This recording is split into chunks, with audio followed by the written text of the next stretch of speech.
Hey guys, it's Depte here, and I just want to keen in on my investing strategy. So I buy single families as well as multifamilies. I start off with the single jingles, right?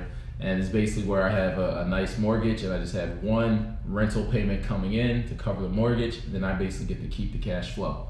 But as I started to invest in the multifamilies, now I'm getting multiple streams of income or multiple rents coming in from each floor to cover that one mortgage and that one insurance, that one water bill, what have you.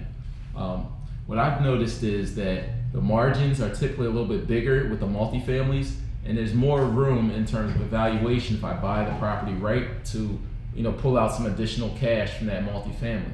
Like for instance, there's three family buildings that I can have appraised for 300 to 450, 500,000, whereas a single family in that same neighborhood might not appraise for as high. That becomes important when it comes to doing a cash out refinance, but making sure that your costs are covered by the tenants. Another thing is, let's say for instance you have vacancy.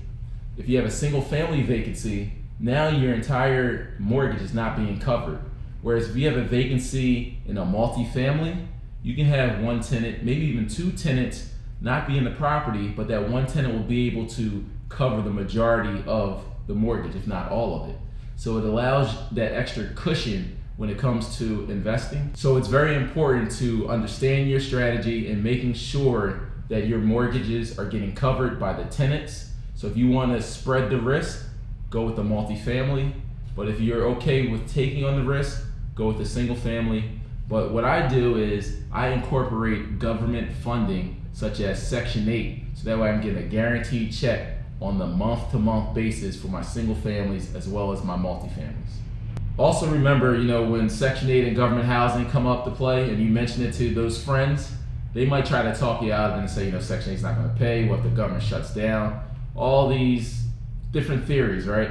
But believe me, Section 8 they pay every single month. I haven't missed a payment yet.